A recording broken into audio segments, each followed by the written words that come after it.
The last voicemail. The voicemail was time-stamped tomorrow. At first, Maya thought it was a glitch. Phones did that sometimes, mislabeling files, syncing wrong. She almost deleted it. Almost. The message was from her mother who had been dead for 3 years. Maya stood frozen in her kitchen, the hum of the refrigerator suddenly too loud. The voicemail icon pulsed on her screen like a heartbeat. One new message. Received 9:17 p.m. tomorrow. Her fingers trembled as she pressed play. At first, there was only breathing, shallow, uneven. Then her mother's voice, thin, strained, unmistakable. Maya, sweetheart, if you're hearing this, I need you to listen very carefully. Maya dropped into a chair. I don't have much time. He knows I figured it out. You have to go to the house, the old one, before midnight. Don't trust. The message cut off. Silence. Maya stared at the phone, her pulse roaring in her ears. Her mother's voice had aged, older than she'd ever sounded alive, like she'd been sick or terrified. And the timestamp still said tomorrow. Maya hadn't been back to her childhood home since the funeral. The place sat empty at the edge of town, rotting slowly, like everyone's memories of it. Her mother had died suddenly, aneurysm, the doctor said. Quick, painless. But the voicemail didn't sound painless. She checked the date again. Today, October 12. Voicemail, October 13. She told herself not to go, that grief did strange things to the brain, that this was just her trauma clawing back. Then her phone buzzed. Unknown number. She's telling the truth. Maya's breath caught. Another text followed. You have 6 hours. The drive felt unreal, like moving through a dream she couldn't wake up from. Fog curled along the road, thick and low. Every few minutes, Maya checked her phone, half expecting the voicemail to vanish.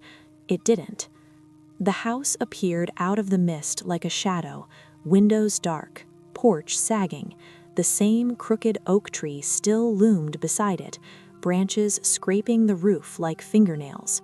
Maya parked and sat there, keys still in the ignition. Don't trust. That's where the message had cut off. Don't trust who?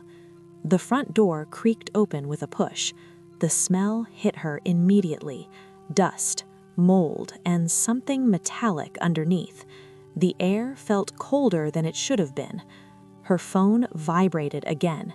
Unknown number. Basement. Her stomach twisted. The basement door was exactly where she remembered it.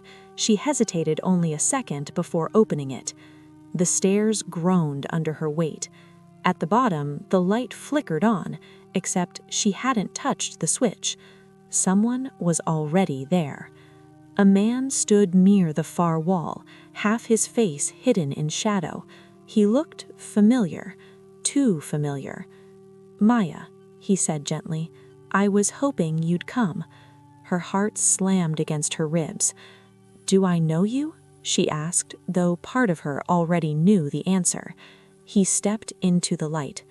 It was Daniel, her mother's former research partner, the man who'd spoken at the funeral, the one who'd cried harder than anyone else. You sent the messages, Maya said. Yes, and the voicemail. That's impossible. Daniel sighed, rubbing his temples. Your mother and I were working on something classified, something experimental, temporal signal echoing. Maya shook her head. Stop, you're lying. It was I were. He gestured to a table behind him. On it sat an old answering machine, wires running from it into equipment Maya didn't recognize. Your mother realized the tech could send short audio bursts backward in time, hours, sometimes days, but the feedback, it destroys the body. Maya's throat tightened. You're saying he didn't die from an aneurysm, he said softly. He died recording that message. The room felt like it was collapsing inward. "Why?" Maya whispered. Daniel's voice dropped. "Because she discovered what I was planning to do." He reached into his coat. Maya bolted for the stairs. She didn't make it far. Pain exploded across her side as she hit the floor. The basement spun. Daniel loomed over her, gun shaking in his hand.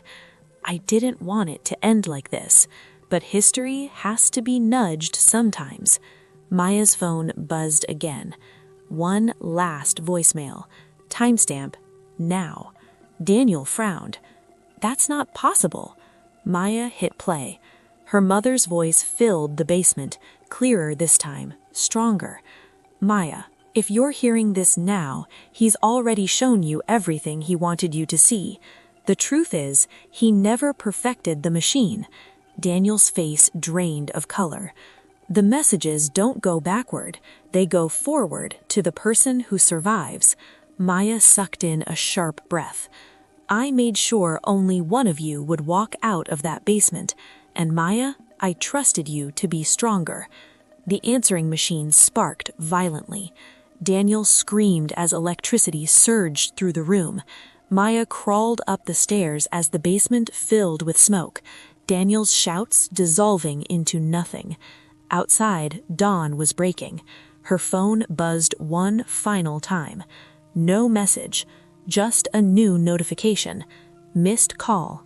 Mom. Maya let the phone slip from her hand, tears blurring the world, as the house behind her finally went silent. History had been nudged, and her mother's voice, at last, could rest.